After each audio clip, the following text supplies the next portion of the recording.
নমস্কার বন্ধুরা, আজকে আরও একটা নতুন রেসিপির সঙ্গে আপনাদের সবাইকে অনেক স্বাগত। তো আজকে আমি বানিয়েছি লাচ্চা পরোটা, সঙ্গে থাকছে ঘুগনি। তো লাচ্চা পরোটা এবং ঘুগনি আমি কিন্তু খুব ইউনিকভাবে এবং খুব তাড়াতাড়ি বানিয়েছি, বা ঝটপট কিন্তু আপনারাও বানিয়ে নিতে পারবেন। তাহলে স্কিপ না করে পুরো ভিডিওটি দেখতে থাকুন। তাহলে চলুন আজকে আমি আমার রেসিপিটি আরম্ভ করি। সর্বপ্রথম কিন্তু আমি পরোটাটাই বানিয়ে নেব। তার জন্য নিয়ে নিলাম 500 গ্রাম ময়দা, দিলাম লবণ কিছুটা পরিমাণ। দেওয়ার পরে শুকনো ময়দা ও লবণটা একটু হাত দিয়ে মাখিয়ে নিচ্ছি।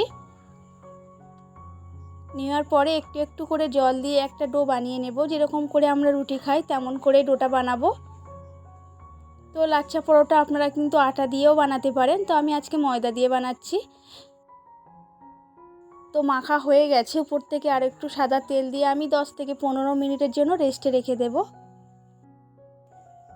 তো ঢাকা দিয়ে দিলাম।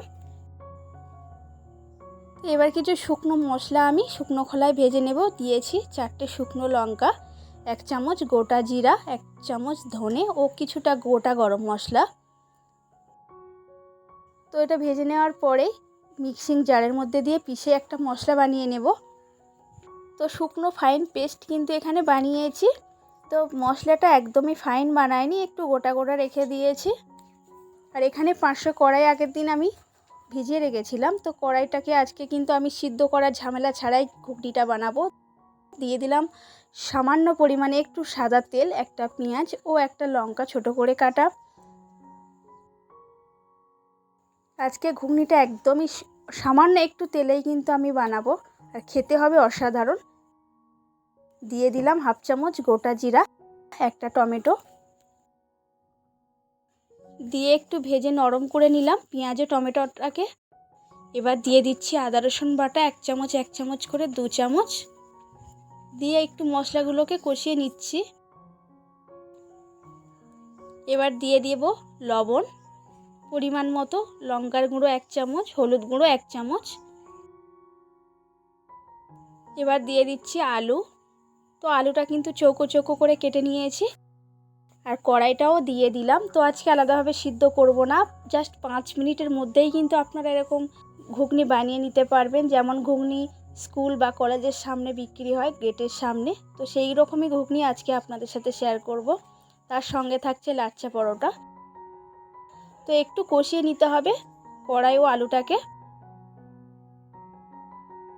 তো প্রায় মোটামুটি কষানো হয়ে গিয়েছে। এবার দিয়ে দিচ্ছি যে ভাজা মশলাটা ভেজে রেখেছিলাম শুকনো খোলা, সেই মশলাটা। এই মশলাটা দিলে কিন্তু ঘুগনির স্বাদ দ্বিগুণ হয়ে যাবে। তো কড়াই আলু একদমই পুরোপুরি কিন্তু এখানে কষা হয়ে গিয়েছে।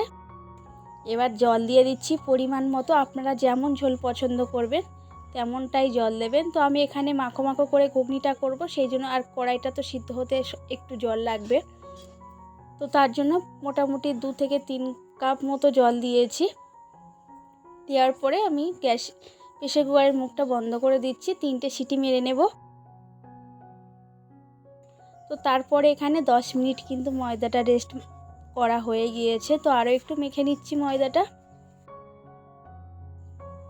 তো কিচেন স্ল্যাপের উপরে ময়দাটা ভালোভাবে মেখে নিলাম। তো আজকে কিন্তু রুটির যেরকমভাবে আমরা লেচি কাটি তার থেকে সামান্য পরিমাণে একটু বড় লেচি কাটবো। তো কেটে নেওয়ার পরে একটু হাতের তালুর মাঝখানে রেখে একটু গোল করে নিতে হবে। তো লেচিগুলো কাটার পরে কিন্তু আরও 10 মিনিট আমি রেস্টে রাখবো। তো 10 মিনিট পরে আপনাদের দেখাচ্ছি। তো একটু উপর থেকে শুকনো ময়দা ছড়িয়ে রুটির মতো করে বেলে নেব। বেশ বড় করেই কিন্তু বেললাম রুটিটা। এবার উপর থেকে একটু তেল বা ঘি ব্রাশ করে নেব। এই কাজটা আপনারা হাত দিয়ে বা চামচ দিয়েও করতে পারেন। ব্রাশ করে নেওয়ার পরে একটু উপর থেকে শুকনো ময়দা ছড়িয়ে দিলাম। তো এবারে কিন্তু ভাঁজটা ফেলতে হবে, যেমন করে শাড়ির ভাঁজ আমরা ফেলি মুচিতে, ঠিক তেমন করেই কিন্তু ভাঁজটা দিতে হবে। এই কাজটা কিন্তু খুব ইজিলি করা যায়, এমন কিছু কঠিন ব্যাপার নয়। এই ভাঁজটা কিন্তু বেশি করে দিলে লাচ্ছা পরোটার যে ভাঁজগুলো থাকে পরোটার উপরে সেগুলো কিন্তু খুব সুন্দরভাবে পড়ে যায়। তো দেওয়ার পরে সুন্দর করে একটু ঠিকঠাক করে দেওয়ার পরে টেনে টেনে একটু বড় করে নেব। তো বড় করে নেওয়ার পরে ঠিক এমন করে একটু গুলিয়ে নিতে হবে। আমি যেমনভাবে দেখাচ্ছি আপনারাও কিন্তু একই প্রসেস ফলো করলে আপনারাও পারফেক্টভাবে লাচ্ছা পরোটা বানিয়ে নিতে পারবেন। তো একটা আমি বানিয়ে নিয়েছি, আরও একটা বানিয়ে নেব, একই রকমভাবেই বানিয়ে নিয়েছি। তো এবার আলতো হাতে কিন্তু বেলে নিতে হবে, বেশি চাপ দিয়ে বেলতে যাবেন না, কারণ তাহলে যে মাঝখানে দাগগুলো থাকবে সেগুলো কিন্তু ময়দার সঙ্গে লেগে বোঝা যাবে না। তো এখানে হালকা হাতে বেলে নেবেন। তো বেলা হয়ে গিয়েছে। তো আপনারা কিন্তু এমনিতেই এখনই দেখতে পাচ্ছেন মাঝখানে কীরকম ভাঁজ ভাঁজ মতো পড়ে গেছে। তো লাচ্ছা পরোটায় কিন্তু ভাঁজ না পড়লে ভালো লাগে না। একটা তাওয়াও বসিয়েছি ভাজার জন্য। তো এখানে মিডিয়াম টু লো রেখে দিয়েছি, দিয়ে অল্প আঁচেই কিন্তু এই পরোটাটা ভাজতে হবে। দিয়ে দিচ্ছি সাদা তেল। সাদা তেলটা কিন্তু দু পিঠ থেকেই দিতে হবে, দিলে বেশ সুন্দর একটা কালার চলে আসবে। তো আমি দু পিঠে একটু উল্টে পাল্টে ভেজে নেব, একটু খুন্তি দিয়ে কিন্তু চেপে চেপে ভাজতে হবে। তো এই বর্ষায় কিন্তু এরকম গরম গরম লাচ্ছা পরোটা, তার সঙ্গে থাকছে ওই রকম ঘুগনি, খুবই ভালো লাগে। আপনারা কিন্তু অবশ্যই করে বাড়িতে বানিয়ে দেখতে পারেন।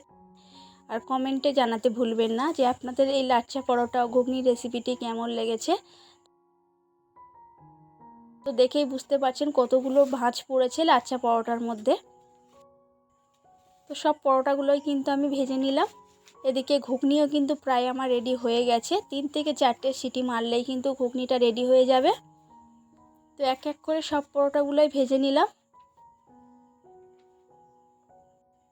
তো ঘুগনিটাও নামিয়ে নিচ্ছি। কড়াই কিন্তু খুবই সুন্দরভাবে সিদ্ধ হয়ে গেছে, দেখেই বুঝতে পারছেন। আপনারাও যদি চটজলদি এরকম কিছু খেতে ইচ্ছা করে তো অবশ্যই করে কিন্তু এই রেসিপিটি ট্রাই করে দেখতে পারেন। তাহলে আজকে লাচ্ছা পরোটার সঙ্গে থাকছে ঘুগনি। তো রেসিপি আমার এই পর্যন্ত। আর যদি এই রেসিপিটি আপনাদের ভালো লাগে অবশ্যই করে একটি লাইক করে দেবেন, এবং এরকম সহজ রেসিপি পাওয়ার জন্য প্লিজ প্লিজ আমার চ্যানেলটি সাবস্ক্রাইব করে পাশে থাকবেন। পাশে থাকা অল নোটিফিকেশানটি অন করে দিতে ভুলবেন না। তাহলে দেখা হচ্ছে নতুন আরও একটা ভিডিওর সঙ্গে।